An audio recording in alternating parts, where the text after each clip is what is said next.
Pendengar, setelah sekian lama kita sebagai orang awam, masyarakat biasa menganggap bahwa COVID-19 kita pikir sudah nggak ada. Nah, ternyata kita mendengar berita bahwa ada kasus positif kembali terjadi di Cirebon. Apakah betul? Nah, kita ingin konfirmasi itu dan bagaimana, jika benar, bagaimana langkah-langkah yang terus dilakukan oleh pemerintah daerah, dalam hal ini Dinas Kesehatan di Kabupaten Cirebon ya, untuk kemudian menangkal varian-varian COVID-19 yang mungkin saja sudah mulai menghinggapi masyarakat Cirebon. Harapannya tidak. Kita akan berbincang, ada beberapa narasumber yang sudah kami janjikan pagi hari ini. Dan yang pertama ada Pak Dendi Hamdi, Kasih Surveillance dan juga Imunisasi dari Dinas Kesehatan Kabupaten Cirebon.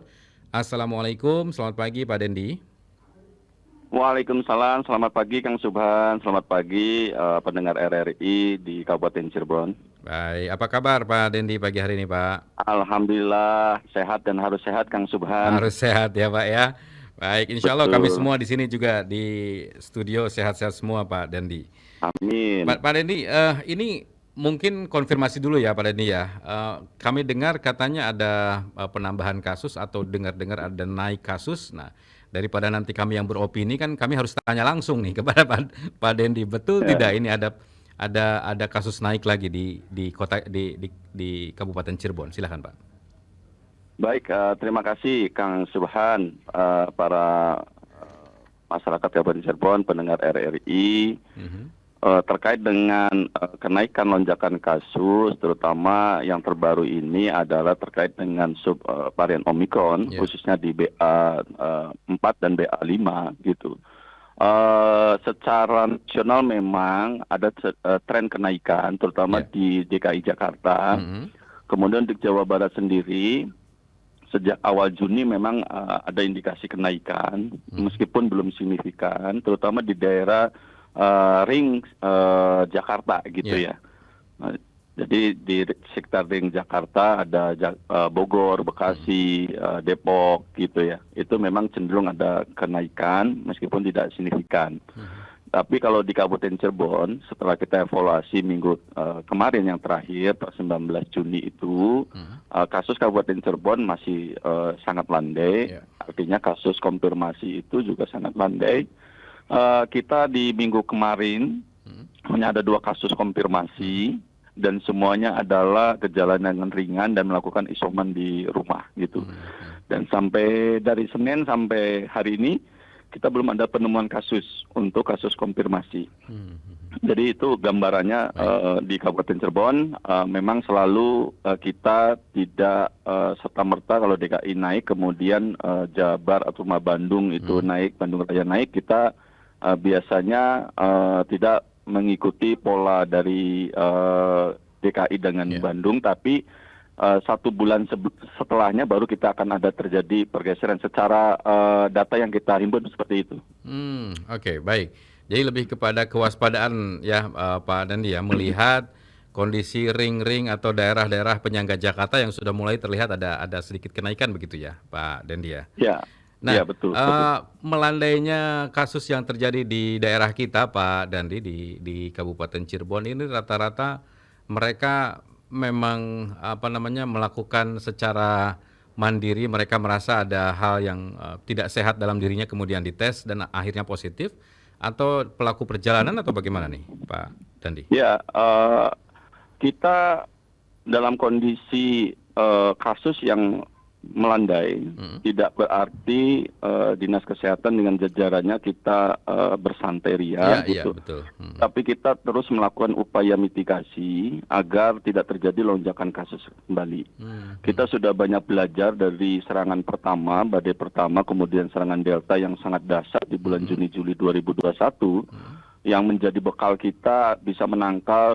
badai serangan Omicron yang kemarin di Januari, Februari sampai Maret Iya. 2022, Mhm. yang kalau kita lihat sangat cukup efektif karena kalau kita lihat terjadi perbedaan yang signifikan Mhm. antara serangan lonjakan di badai Delta di Juni-Juli 2021 Ya. dengan badai Omicron yang di Januari-Februari 2022. Mhm. Kita bisa menekan angka kasus konfirmasi hampir setengahnya Ya. dari badai Delta. Kemudian yang paling luar biasa adalah kita bisa menekan luar biasa angka kematian dan kasus rawat.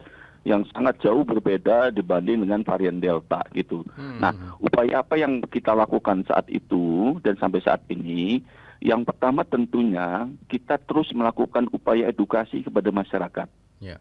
Bagaimanapun varian COVID ini, itu tata laksananya akan sama. Yang pertama bagaimana masyarakat patuh terhadap prokes 3M-nya. Iya, untuk mengurangi penularan COVID-19. Kemudian bagaimana penguatan 3T kita, tes, tracing, kemudian treatment. Yang ketiga bagaimana kita capaian coverage vaksinasi. Jadi apapun varian vaksinasi, varian dari COVID ini, tiga hal utama dalam upaya mitigasi itu yang harus kita upayakan. Jadi bagi Bapak Ibu sekalian di warga Kabupaten Cirebon tidak perlu panik, tidak perlu cemas gitu. Akan adanya kenaikan lonjakan kasus subvarian Omicron itu ya. Tapi perlu ada satu kewaspadaan dari kita semua untuk menghadapinya. Yaitu caranya tadi gitu kan. Kita perketat lagi ya protokol kesehatannya 3M-nya. Nah, ini ada sedikit mispersepsi di mana informasi atau instruksi dari Presiden terkait pelonggaran untuk menggunakan masker ini salahkan persepsi oleh masyarakat. Sering saya mendengar bahwa Presiden sudah mengatakan tidak perlu pakai masker. Presiden tidak mengatakan tidak perlu pakai masker gitu ya. Ada ketentuannya untuk pelonggaran masker. Masker tidak usah dipakai tatkala kita di luar gedung gitu kan, sirkulasi udara yang baik dengan jumlah populasi yang tidak batas gitu. Kalau kita di tengah-tengah kerumunan, ya di luar gedung dan padat, tetap kita harus pakai masker, gitu ya. Apalagi kita pertemuan di dalam gedung dengan jumlah orang yang banyak, itu pasti pakai masker. Jadi yang dimaksud Presiden itu adalah seperti itu, bukan berarti masker kita sudah tidak pakai masker kembali. Sehingga ini kalau kita lihat fenomenanya Kang Subhan, khususnya di warga Cirebon, penggunaan masker ini sudah sedikit berubah gitu, sudah tidak lagi disiplin pada menggunakan masker, meskipun ada beberapa juga yang masih taat terhadap penggunaan masker. Jadi pada pagi hari ini yang cukup baik, kita silaturahmi dengan seluruh warga pendengar RRI Cirebon. Saya menghimbau pandemi COVID-19 ini belum ditarik oleh WHO. Ya, artinya apa? Kemungkinan terjadinya lonjakan kasus masih tetap ada. Untuk itu tetap harus waspada, ya. Prokesnya tetap harus dijalankan, gitu ya. Tatkala ada di kerumunan masyarakat, ya, masker tetap dipakai, ya. Cuci tangan itu harus, gitu ya. Kemudian jaga jarak juga harus, gitu. Jadi itu tetap harus dilakukan. Kemudian kita capaian coverage vaksinasi khususnya untuk dosis 2 dan dosis 3 masih ada gap dengan dosis 1-nya, Kang Subhan. Jadi ada populasi masyarakat Cirebon yang sudah divaksinasi dosis 1, tapi dia tidak mengulang dosis kedua. Nah, pada pagi hari ini saya mengingatkan kembali pada seluruh masyarakat Kabupaten Cirebon bahwa vaksinasi itu bukan untuk diri kita sendiri, tapi untuk seluruh masyarakat Kabupaten Cirebon. Karena apa? Mewujudkan herd immunity. Betul. Ya. Herd immunity itu syaratnya adalah tatkala 70% ya, minimal 70% populasi Kabupaten Cirebon itu sudah tervaksin. Gitu ya, itu yang harus kita tekankan bahwa vaksinasi bukan untuk kita sendiri tapi untuk semuanya kan gitu, karena herd immunity harus dikejar dengan minimal syaratnya 70% populasi masyarakat Kabupaten Cirebon itu tervaksin. Nah, kita masih ada gap, masyarakat masih ada yang belum divaksinasi dosis kedua gitu ya. Karena capaian kita vaksinasi untuk dosis 1 kalau berbasis KTP kita udah 100%. Tapi untuk dosis 2 kita masih angkanya di 80-an%. Gitu. Artinya masih ada gap. Ya, masih ada gap masyarakat yang sudah tervaksin dosis 1 tapi belum dosis 2. Nah, syarat untuk kekebalan itu ada di dalam tubuh kita. Minimal itu dosisnya lengkap, Kang Subhan. Lengkap itu yang lengkap yang dimaksud itu 1-2 berarti ya, Pak Den? Iya, betul. Dosis 1 dan dosis 2 begitu. Nah, ini masalahnya apa, Pak? Kok mereka jadi malah lepas dari 1 ke 2-nya? Ya, jadi persepsi masyarakat karena kasusnya sudah landai kan, sudah landai gitu kan. Betul. Sudah tidak dirasakan tidak banyak kasus kan gitu, sehingga ya sudahlah buat apa vaksinasi kembali, padahal ya pedih kan gitu. Nah, kemudian vaksinasi booster kan, kita masih cakupan 33% gitu. Padahal booster ini kita gunanya untuk meningkatkan ya kekebalan tubuh, di mana pada vaksinasi dosis 2 itu setelah kita 6 bulan akan terjadi penurunan dari kurva antibodi kita. Gitu. Sehingga setelah interval 3 bulan masyarakat bisa diberikan vaksinasi booster. Harapannya antibodinya terus meningkat sehingga kalau ada varian apapun yang baru, minimal kita punya benteng pertahanan yang sudah kuat. Sehingga kalau kita terpapar pun itu gejalanya akan minimal, kemudian tidak mematikan. Nah, seperti itu, Kang Subhan. Baik. Pak Dendi, ini ada yang ingin bergabung dulu di line telepon. Silakan pendengar yang ingin bergabung 0231-849-3259. Bu Indra ini. Halo, selamat pagi. Selamat pagi. Assalamualaikum warahmatullahi wabarakatuh, Bung Muhammad Subhan. Waalaikumsalam warahmatullahi wabarakatuh. Waalaikumsalam warahmatullahi wabarakatuh. Ada Pak Dendi Hamdi nih, Bu Indra. Silakan. Ya, Assalamualaikum Pak Dendi Hamdi. Waalaikumsalam Bu Indra. Iya, nah ini sepertinya yang ingin digarisbawahi, menjalankan prokes itu adalah hal yang baik. Apakah itu dalam keadaan pandemi, endemi, atau dalam keadaan yang tidak ada penyakit. Nah, saya suka berpikir Pak Dendi dan Mas Subhan bahwa mungkin pandemi COVID-19 ini diturunkan karena Tuhan mengingatkan kita bahwa kita harus hidup dengan protokol kesehatan itu. Makanya disebut hidup normal yang baru. New normal. Nah, itu. Jadi semestinya maaf pemerintah ini tidak memperlihatkan kelonggaran terhadap hal ini. Karena keadaan ini menjalankan prokes itu sudah keadaan yang diinginkan. Keadaan normalnya memang pakai prokes. Nah, jadi kita menjaga jangan sampai keadaan yang sudah baik ini hilang, begitu. Nah, itu yang itu. Apalagi untuk apa? Untuk vaksin itu, Bung Subhan. Kan kita sebetulnya menginginkan vaksin itu paling tidak 70%. Sementara karena keadaan yang demikian, vaksin masih berkutat di 40% saja. Nah, ya yang saya amati juga tentang COVID ini, sebelum puasa itu bulan-bulan itu hari-hari sebelum puasa, kasus baru itu sudah di bawah 100 se-Indonesia nih. Kemarin mencapai 1985. Iya, waktu 3 hari yang lalu aja masih 1200. Jadi sekarang yang perlu ditekankan, jalankan prokes.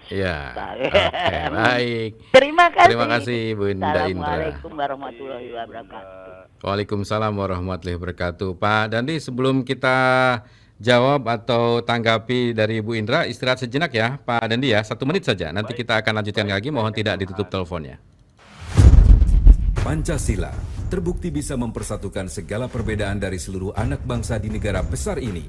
Para founding father kita merumuskan Pancasila dengan sangat teliti, dari mulai isi setiap bagiannya, urutan-urutannya, hingga susunan kalimat yang tak luput dari diskusi besar para perumus bangsa, tanpa terelakkan melepaskan ego masing-masing saat itu, yang kemudian bersepakat bahwa Pancasila lahir untuk mempersatukan negeri ini. Tantangan Pancasila hari ini begitu besar, polarisasi yang terbentuk begitu lama akan membuktikan bahwa kita masih punya Pancasila yang berketuhanan, berkemanusiaan yang beradab, menjunjung tinggi persatuan, mengedepankan musyawarah, dan berkeadilan. Anda sedang mendengarkan Lintas Cirebon Pagi, Pro 1, Kanal Inspirasi. Pendengar jangan lewatkan program Beranda Nusantara dari Pro 3 RRI mulai pukul 10 hingga pukul 11.30 waktu Indonesia Barat, siaran secara sentral dari Jakarta dan akan membahas mengenai Pancasila serta tantangannya di masa mendatang. Kita akan lanjutkan kembali diskusi kita pagi hari ini. Saya masih bersama Pak Dendi Hamdi, Kasih Surveillance dan juga Imunisasi Dinas Kesehatan Kabupaten Cirebon. Bu Indra mengatakan kenormalan kita adalah menggunakan masker, menggunakan prokes ya, Pak Dendi ya. Jadi normanya kita tuh harusnya seperti itu, prokesnya tetap dijaga, ada pandemi atau tidak ada pandemi. Ada yang bisa ditanggapi, Pak Dendi? Ya, apresiasi sekali Bu Indra melakukan sebuah analisis kajian yang baik terhadap fenomena yang ada di lingkungan Kabupaten Cirebon, khususnya dalam pandemi COVID gitu. Ya, saya harapkan masyarakat seperti Bu Indra lah ya, artinya bisa mempelajari sebuah kejadian menjadi pengalaman yang berharga sehingga kita bisa dipakai untuk ke depan, gitu kan ya. Sekali lagi saya menyatakan bahwa pandemi ini otoritasnya di WHO. Ya. WHO ini saat ini belum mencabut sebuah pandemi menjadi endemi, kan gitu ya. Ya, ada prasyarat indikator bagaimana pandemi menjadi endemi. Satu, dalam kurun waktu 6 bulan berturut-turut, kasus konfirmasi kita sangat rendah. 1 per 100.000 penduduk per minggu, gitu ya. Kemudian kasus yang meninggal pun sama, gitu kan, dalam 6 bulan terakhir berturut-turut. Kemudian kasus yang dirawat pun sama, kan gitu. Dan ini tetap turun tanpa adanya perlakuan PPKM. Itu syarat endemis. Nah, kemudian jangan salah arti kalau kita dalam kondisi endemis, kemudian kita bebas COVID. Tidak. COVID-nya tetap ada gitu ya? Iya, tetap ada. Cirebon ini misalkan DBD. Nah, kasus DBD, Cirebon itu endemis DBD. Apakah kasus DBD-nya nggak ada? Banyak. Yang meninggal pun ada. Kan gitu ya. Nah, ini jangan salah persepsi masyarakat bahwa kalau kita sudah menuju endemis, ya ini kan baru menuju, apalagi nanti sudah endemis, euforia bahwa COVID ini tidak ada, kan gitu. Sehingga pasti kita akan hidup berdampingan dengan COVID-19. Itu yang tadi disampaikan oleh Bu Indra itu sangat tepat, bahwa kita menuju kehidupan baru. Ya, new normal itu adalah bagaimana kita bisa berdampingan dengan COVID-19 dan kita bisa mengontrol dan mengendalikan COVID-19. Itu yang paling penting. Dan kita sudah banyak pengalaman bagaimana penggunaan masker yang dulu orang itu agak sulit, sesak napas segala macam, sekarang udah terbiasa. Sekarang sudah terbiasa. Bahkan menjadi aksesoris kadang masker itu, kan gitu. Sudah terbiasa, kan gitu. Kemudian jaga jarak juga sudah terbiasa. Nah, kemudian pola cuci tangan ini adalah sebuah budaya yang harusnya kita terus jaga sampai kapanpun, karena bukan saja COVID-19. Cuci tangan itu penting untuk beberapa penyakit. Taruhlah misalkan gangguan pencernaan, diare, hepatitis yang kemarin itu kan, yang tidak ada penyebabnya. Itu bermula biasanya paparan dari tangan kita yang tidak rajin untuk membersihkan, kan gitu. Jadi pola-pola hidup bersih itu sebenarnya sudah diajarkan oleh agama kita sebenarnya, kan gitu. Bagaimana kita menjaga kebersihan sehingga kita jauh dari penyakit gitu. Jadi sekali lagi Kang Subhan, masyarakat pendengar RRI gitu, mari kita belajar dari pengalaman. Pengalaman itu menjadi guru besar bagi kita yang nilainya sangat tidak ternilai untuk bagaimana kita melaksanakan kehidupan ke depan gitu. Jadi tetap prokesnya, kan gitu ya. Kita yakin bahwa virus ini tidak akan hilang, bahwa virus ini akan terus berdampingan dengan kita. Kuncinya bagaimana disiplin kita mengendalikannya, gitu, Kang Subhan. Baik. Nah, dengan kemudian misalnya kita bisa melihat ada tanda-tanda dari daerah-daerah penyangga Jakarta mulai ada naik. Tadi di awal ya, Pak Denny kita sempat menyinggung soal itu. Apakah kemudian, walaupun tentu saya yakin dari Dinas Kesehatan sudah tahu polanya nih, kalau kejadian begini di daerah lain, maka akan begini di daerah kita dan seterusnya. Mungkin sudah ada polanya. Tapi apakah hal-hal seperti ini juga memungkinkan suatu saat kita akan terjadi atau dibuat lagi pembatasan-pembatasan kegiatan masyarakat, Pak Dendi? Baik. Kang Subhan, sebenarnya kita masih diberlakukan yang namanya PPKM. Ya, PPKM level 1, 2, 3 dan sifatnya sangat dinamis. Pemerintah sudah melakukan sebuah prosedur juknis yang jelas, saat mana hasil asesmen atau hasil penilaian situasi sebuah kabupaten itu pada kondisi level 2, maka protokol atau juknis level 2 sudah disiapkan. Kita tinggal laksanakan. Kalau kita berada di posisi level 1 juga sama, sudah ada tulisnya. Begitu juga kalau kita level 3 atau level 4. Itu sudah disiapkan semua oleh pemerintah, tulisnya kita tidak menjalankan saja, kan gitu ya.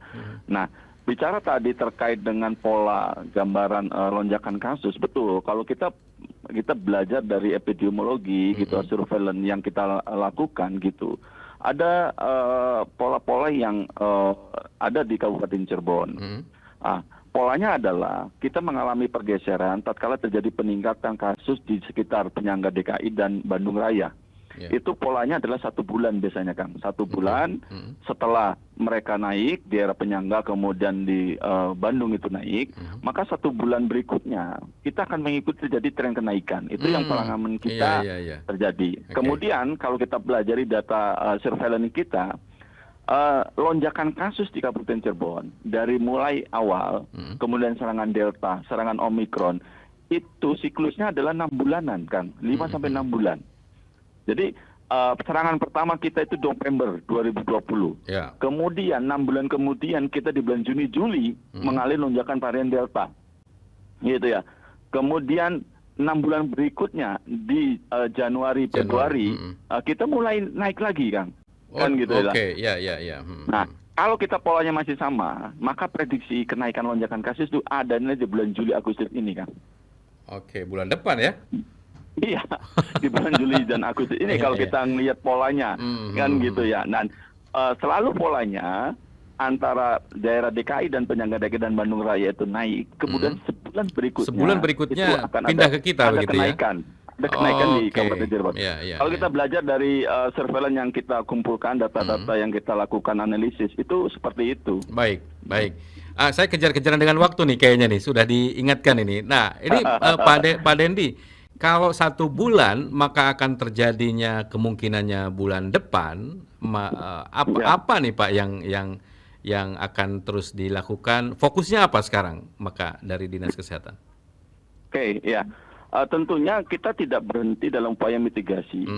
Dinas Kesehatan sebelum terjadinya arus mudik, kita sudah melakukan persiapan-persiapan. Yang paling utama adalah persiapan di tingkat desa, kelurahan, RT, RW. Bagaimana Satgas PPKM di level kelurahan desa sampai RT, RW berperan dan berfungsi kembali. Gitu ya. Untuk peranan apa saja, peranan pencegahan terutama di situ.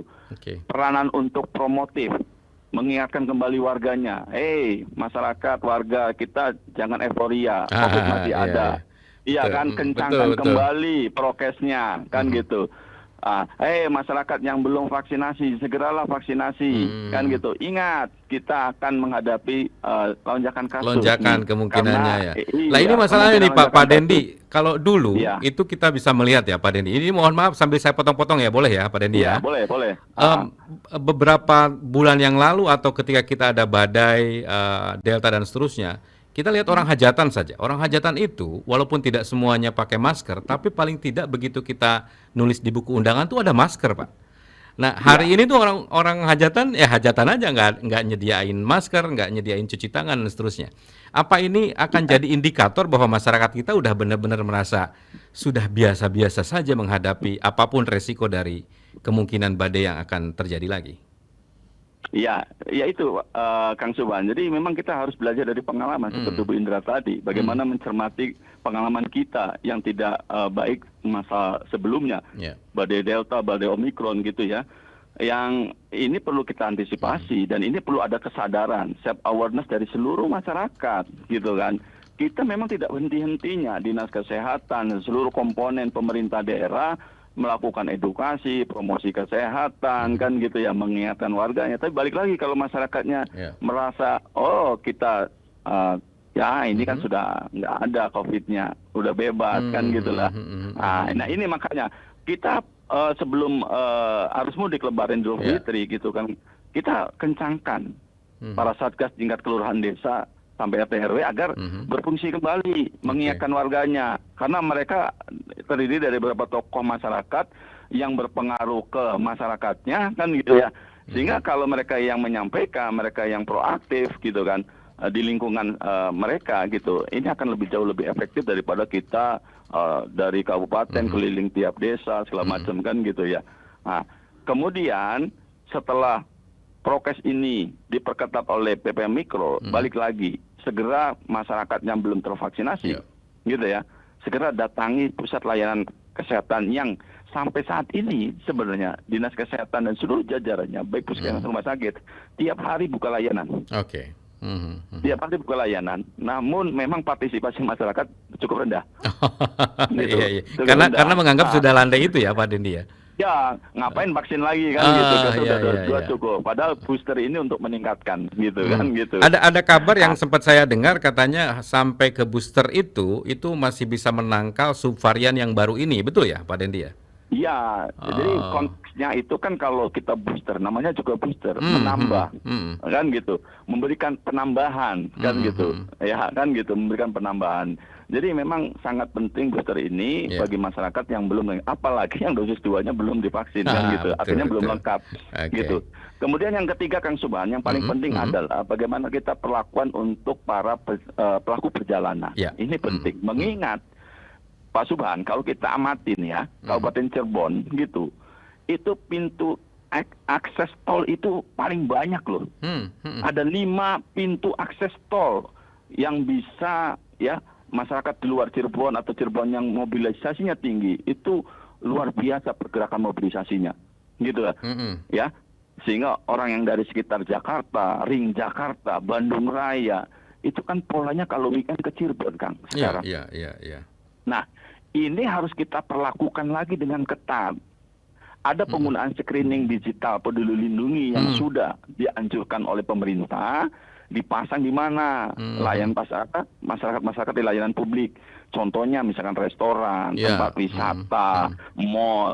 Yang saat ini juga kalau kita amatin, gitu kan, sudah mulai kendor. Iya, betul ada Pak. Itunya, sistemnya sudah ada, QR code-nya sudah ada, alat scan-nya ada. Tapi begitu masuk itu tidak diminta itu. Kita masuk kan aja ya. gitu. Masuk aja kan gitu. Jadi ini paling penting karena biasanya terjadi pergeseran kasus itu apa?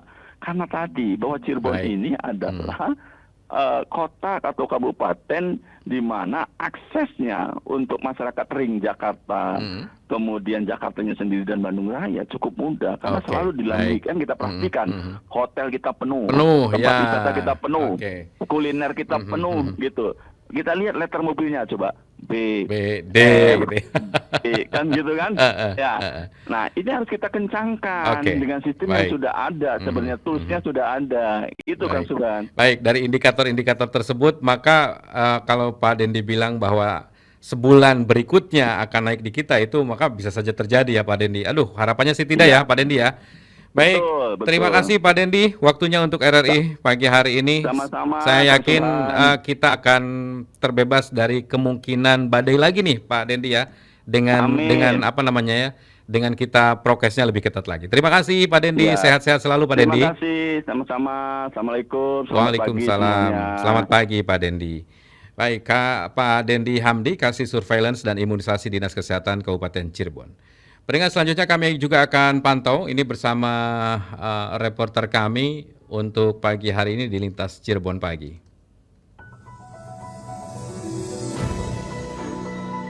Kasus COVID-19 meningkat, pemerintah kota Cirebon tetap melakukan penanganan COVID-19. Laporannya akan disampaikan Lengga Ferdiansyah. Lengga. Ya, pendengar, kasus COVID-19 secara nasional mengalami peningkatan yang cukup lumayan banyak, dan di kota Cirebon pun diketahui ada 3 orang yang terpapar COVID-19, 1 merupakan warga kota Cirebon, 1 juga merupakan warga Kabupaten Cirebon, dan 1 orang lagi merupakan dari warga Kabupaten Indramayu yang saat ini tengah dirawat di Rumah Sakit Gunung Jati Cirebon. Dan melihat dari adanya kasus atau ditemukannya kembali COVID-19 di wilayah kota Cirebon, pemerintah kota Cirebon pun tetap melakukan penanganan pandemi COVID-19. Hal itu pun diungkapkan oleh Sekretaris Daerah Sekda Kota Cirebon Agus Mulyadi kepada sejumlah awak media. Menurut Agus Mulyadi, secara nasional memang peningkatan kasus ini hampir mencapai 1.200 kasus, walaupun di Jawa Barat tidak sebesar di wilayah Jakarta. Dan meningkatnya kasus COVID-19 dikarenakan munculnya subvarian Omikron BA4 dan BA5, dan di kota Cirebon saat ini sudah ada yang terpapar meskipun jumlahnya masih belum sedikit. Dan saat ini pihaknya juga masih menunggu regulasi apa yang harus diterapkan oleh pemerintah pusat, Namun berdasarkan evaluasi leveling dari pemerintah pusat bahwa kasus COVID-19 memang saat ini meskipun jumlahnya cukup banyak tapi masih landai.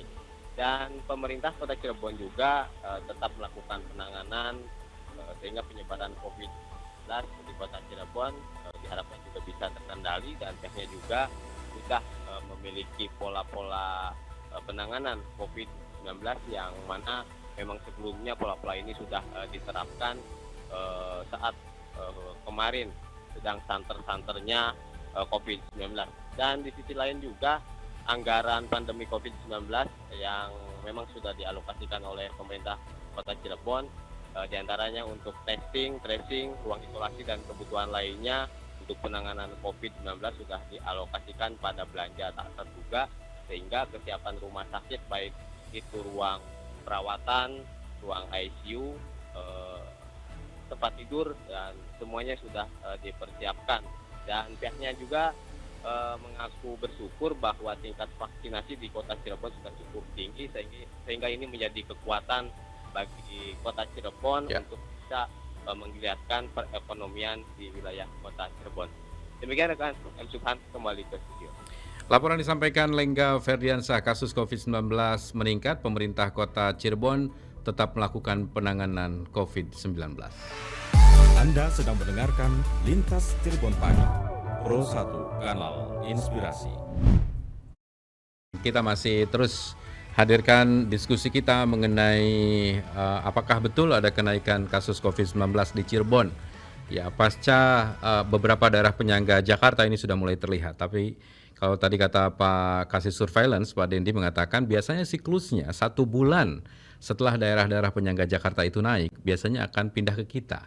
Artinya kemungkinannya itu ada. Bahkan kalau kita melihat siklus 6 bulanan, maka 6 bulanan itu akan terjadi bulan depan, yaitu Juli. Harapan kita adalah tentu bulan Juli tetap baik-baik saja. Bagaimana cara baik-baik saja ya, Anda tidak lepas dari prokes ya. Prokesnya tetap ada.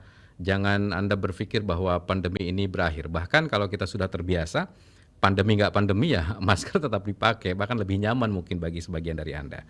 Nah, sekarang kita mau belajar ini. Bagaimana supaya kita juga tidak terpapar COVID-19, apalagi dibayang-bayangi kemungkinan akan naik di bulan depan. Ada Dr. Dodi Rizky Nugraha, spesialis penyakit dalam ya.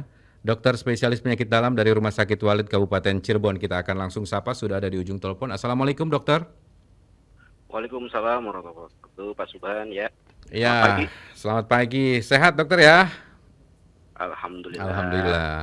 Baik.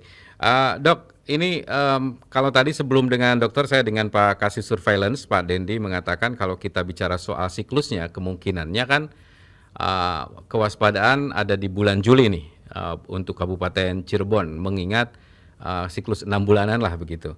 Harapannya kan tidak terjadi nih dok. Maka kalau kita sebagai masyarakat secara umum, apa nih dok yang harus lebih dikencangkan lagi nih dok dari kemungkinan-kemungkinan ini? Iya. Jadi memang benar ya, update dari situs Kemenkes sendiri, kasus COVID daerah Jakarta, Jawa Barat, Banten, 3 besar memang mengalami kenaikan ya Pak Subhan ya. Dan ini kebetulan juga pas musim-musim lagi libur anak sekolah ini. Wah, iya. Benar waspada. Betul. Ya memang trennya seperti itu, ketika daerah-daerah epicentrum ini mulai melonjak, daerah penyangga sekitarnya perifernya sebulan sampai 3 bulan ke depannya baru mulai kenaikan ya. Dan ini di data Kota Cirebon sendiri, saya lihat di situs resminya memang ada terkonfirmasi positif ya. Iya. Tadi dikatakan dari reporter kita ada sekitar 3 orang ya. Kemarin tuh saya lihat 5 orang, mungkin 2 orang sudah sembuh. Terus di kabupaten sendiri tadi dikatakan ada 1 orang. Kalau data kemarin 3 orang nih. Ada 3 orang ya. Oke, baik. Iya, tapi mungkin statusnya isolasi mandiri. Yang di rumah sakit kami sendiri ini lagi ada suspek 1 ini kebetulan. Oh, ada suspek ini. Sudah mulai muncul, padahal 2 bulan terakhir kosong. Bangsal kita, bangsal untuk isolasi, alhamdulillah itu udah kosong 2 bulan terakhir sejak Lebaran ya. Nah ini baru mulai ada 1 ini. Oke, yang suspek ini pelaku perjalanan atau apa nih dok? Bukan, dia hanya warga lokal saja. Oh, warga lokal ya. Betul. Nah, ini menjadi alarm sebenarnya sudah mulai jadi waspada. Padahal udah lumayan lama kita nggak ini ya, apa namanya, hampir bangsa-bangsa ini nggak ditempati gitu ya dok ya, oleh kasus COVID Sudah ini alih ya. fungsi Udah padahal. beralih fungsi. Sudah alih fungsi. Nah, ini Oke. kita sudah ada satu lagi, berarti Mhm. dari kita stakeholder rumah sakit dan pemerintah harus sudah mulai prepare Mhm. lagi nih. Mhm. Ah, Dok, nah ini kalau yang ah, suspek begitu sudah bisa kemungkinannya diketahui nggak dok, variannya apa dok? nah, kalau untuk varian sendiri memang kita kan harus kirim ke minimal ke Bandung ya, untuk daerah Jawa Barat ya, untuk serotipenya ya. Tapi ya kalau memang dilihat trennya Omikron BA4 dan BA5 ini sepertinya memang ke arah situ. Oke. Ya. Mhm. BA4. Sejak bulan, kalau kita lihat dari Maret 2022 ya, itu kasus harian kita itu udah mulai turun itu. Iya, betul. Turun, dan awal Juni itu udah mulai ada peningkatan kasus sejak tanggal 6 itu kalau saya baca di berita, mulai ketemu BA4, BA5. Nah, setelah itu mulai naik lagi. Bahkan kenaikannya sudah di atas 150% kenaikan mingguannya. Minggu lalu Indonesia itu 3.600 kasus. Iya. Sekarang sudah 11.000, kan berarti sudah Naik. lebih. Iya. Cepat ya. Cepet banget itu ya. Betul. Maka apa yang harus kita waspadai dari satu orang suspek ini dok? Karena apakah kemudian akan langsung di tracing, kemungkinannya di lingkungannya juga ada yang kena juga seperti dulu-dulu ya, itu kan seperti itu, atau trennya sudah berubah sekarang dok? Kalau satu orang sudah ada di rumah sakit, kemungkinan yang lainnya bisa saja tidak terjangkit atau bagaimana? Betul. Jadi begitu ada perubahan pola yang awalnya adem ayem menjadi harus waspada ya. Tidaknya pemerintah dan rumah sakit ya itu harus melakukan beberapa hal. Paling penting adalah deteksi kasus sedini mungkin ya. Dengan cara ya menghimbau ke masyarakat kita untuk ya jangan takut datang ke tempat testing. Itu menghimbau ke masyarakat, dan pemerintah juga harusnya menyediakan tempat testing yang mudah diakses dan tidak dipersusah lah untuk aksesnya. Kalau dipersusah juga nanti kan ribet. Masyarakat Kita ini malah jadi nggak mau gitu ya. nggak mau, alergi mereka dengan kata-kata swab. Itu yang kami lihat di rumah sakit itu takut mereka. Nah itu, jadi mungkin deteksi dini itu penting ya untuk saat ini. Kalau memang ditemukan kan harus segera diisolasi biar tidak semakin menyebar seperti itu. Oke, baik. Dok, kalau masyarakat seperti saya dan siapapun itu yang sedang mendengarkan siaran ini, mungkin kalau kita bicara soal tanda-tanda kemungkinan kita terpapar dan seterusnya, kita sudah dari dulu membicarakan soal itu ya dok ya. Tapi khusus untuk ada varian-varian baru ini dan seterusnya, apa yang tanda-tanda spesifik yang mungkin masyarakat harus mulai waspada nih, bahwa saya harus segera memeriksakan diri nih kayaknya. Gimana tuh? Baik. Kalau dulu kita melihat kasus Delta ya, kasus Delta yang terjadi sekitar bulan Juni-Juli 2021 atau kasus awal COVID, itu yang dominan gejalanya memang ISPA disertai adanya kehilangan indera perasa atau lidah ya. Nah itu banyak sekali orang yang tidak bisa mengecap, tapi sejak adanya mutasi dari varian Omikron yang terakhir kemarin di bulan Januari awal, itu gejalanya memang semakin ringan. Ya karena mungkin dengan adanya tingkat vaksinasi yang mulai baik ya. Gejala yang awalnya kehilangan indera perasa itu bergeser menjadi batuk pilek biasa sebenarnya. Oh, indera perasanya tetap ada tapi batuk pilek gitu. Betul, dari data 80% lebih ke batuk pilek, demam, terus gejala-gejala pegal linu seperti itu.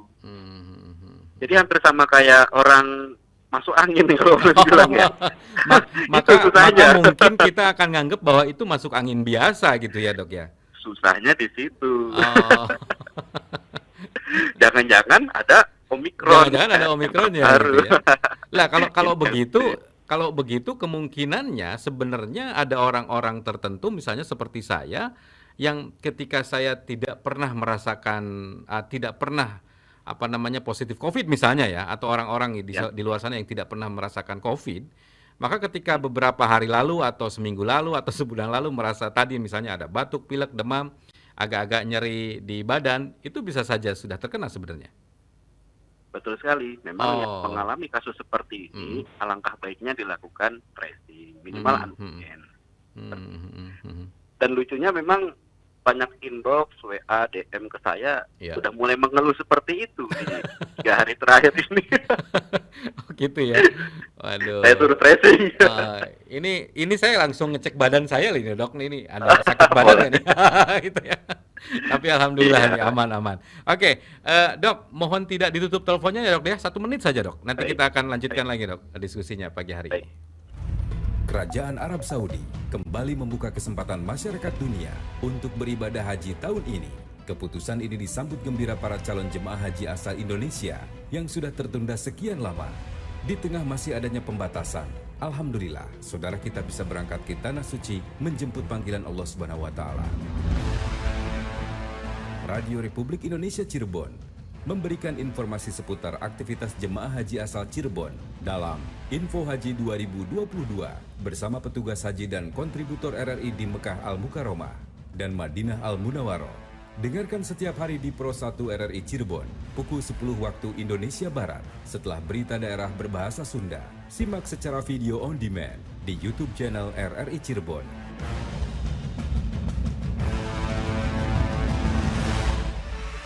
Anda sedang mendengarkan Lintas Cirebon Pagi, Pro 1, Kanal Inspirasi. Bagi Anda yang mungkin ingin bertanya, Anda boleh gunakan 0231-849-3259, yaitu nomor yang bisa Anda gunakan pagi hari ini. Saya masih bersama Dr. Dodi Rizky Nugraha, spesialis penyakit dalam, dokter spesialis di Rumah Sakit Walet Kabupaten Cirebon. Dok, kita lanjutkan kembali, dok. Ya, kalau kita coba lihat dari range usia nih dok nih, khusus untuk varian-varian baru ini, subvarian Omicron BA4 dan 5, ada di usia berapa nih dok? Kalau dari data statistik di website resmi dari COVID, dari usia 5 tahun sampai usia 80 tahun itu terpapar Oke. semua. Tapi memang yang paling dominan adalah usia produktif, Bapak. Dari usia 20 tahun sampai 50-an tahun itu yang paling tinggi. Ya, namun lagi-lagi ya kita harus jangan lengah karena usia-usia yang perlu mendapat perhatian lebih adalah pasien anak, pasien lansia, dan satu lagi pasien dengan komorbid. Nah, ini yang justru malah menjadi target pemerintah juga untuk mengencangkan vaksinasi boosternya maupun vaksinasi 1 dan 2 bagi yang belum ya. Karena pasien-pasien rentang usia ini yang lebih cenderung untuk mengalami angka kesakitan yang lebih berat dibandingkan dengan usia-usia produktif. Oke. Begitu sih. Oke, baik. Ini ada yang ingin bergabung dulu nih rupanya nih. Halo, selamat pagi, assalamualaikum. Waalaikumsalam warahmatullahi wabarakatuh, Bu Baik. Muhammad Subhan. Baik, silakan Bu Indra. Ya. Singkat mungkin Bu. Ya, assalamualaikum dokter. Waalaikumsalam warahmatullahi wabarakatuh, Bu Indra. Sehat? Ya, alhamdulillah. Gini dok, Ya. bukankah prokes itu bisa membuat kita terhindar dari tidak hanya COVID-19 kan, penyakit lain juga. Ya. Iya, Ya. jadi kalau kita tetap menjalankan prokes itu kan itu adalah sesuatu hal yang baik. Nah, saya punya teman-teman tenaga kesehatan nih dok, kalau sudah lihat COVID naik meningkat gini, Ya. mereka kalau kata orang Cirebon sih ketar-ketir gitu. Waduh, bakalan kerja keras lagi nih menangani pasien-pasien ya, tidak hanya yang penyakit yang sudah terbiasa gitu. Ini ditambah lagi COVID, apalagi rumah sakit kita ini sepertinya selalu penuh sesak kalau ada kasus-kasus yang meninggi begini. Bagaimana dok? Terima kasih. Terima kasih Bung Subhan. Terima kasih Bu. Assalamualaikum warahmatullahi wabarakatuh. Waalaikumsalam warahmatullahi wabarakatuh. Silakan dok. Waalaikumsalam. Ya, terima kasih Bu Indra ya. Termasuk saya mungkin itu ya, kalau ada saya nakes juga kebetulan. Iya. Selain ketar-ketir mungkin ada satu lagi Bu, fatigue ya. Jadi kita mungkin sudah Iya. lelah. Sudah lelah, betul. Sudah lelah Mm, sekali, mm. betul. Nggak tenang ya. Bahkan kita juga ini nasib saya kalau terpapar juga gimana Jangan nanti. sampai. Jangan sampai. Oke, Ya. begitu ya. Ah, Nah, terkait yang virus ya katakanlah sekarang yang baru Ya. Omicron BA4 dan Hmm. BA5 ya. Memang resmi masuk dari data berita itu 6 Juni nih ketahuan Oke. pertama kali di Hmm. Indonesia ya. Cuman si Omicron ini dia memang penyebarannya lebih cepat dibandingkan Omicron yang sebelumnya ya, BA1 dan BA2. Namun belum ada bukti kalau si Omicron terbaru ini lebih parah. Oke. Belum ada bukti ya. Hmm.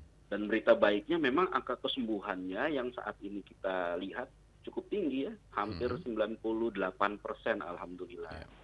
Nah, memang virus itu dia kodratnya akan ada mutasi Bapak Ibu ya. Hmm.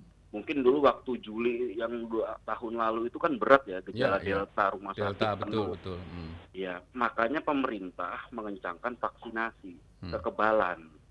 Ketika vaksinasi sudah mulai baik ya, si virus ini mungkin tidak segarang dulu. Nah, cuman ada mekanisme yang memang virus ini pinter. Ya. Dia bisa menghindar dari kekebalan tubuh yang sudah terbentuk. Oke. Ya. Makanya itu sekarang yang dikencangkan adalah vaksin booster. Hmm. Ya, masalahnya di kota Cirebon ini baru 27% untuk vaksin booster ini. Dan kabupaten 33%. 33%. Artinya agar kita terus selalu insya Allah sehat bahkan hingga terbebas dari pandemi nanti, ya vaksin booster ini harus tetap kita kejar angkanya ya. Agar ya harapannya selalu bisa seperti vaksin pertama dan vaksin kedua yang sudah Betul. mencapai 90%. Betul. Ya. Baik. Ya, termasuk prokes itu juga harus, itu tidak boleh lepas. Kita belum selesai dari pandemi. Iya, betul, baik. Dok, ini sayang sekali waktu kita sangat terbatas. Tapi tadi ya saya ingin menyinggung sedikit soal yang disampaikan Pak Deddy Hamdi, Pak Kasih Surveillance. Ya.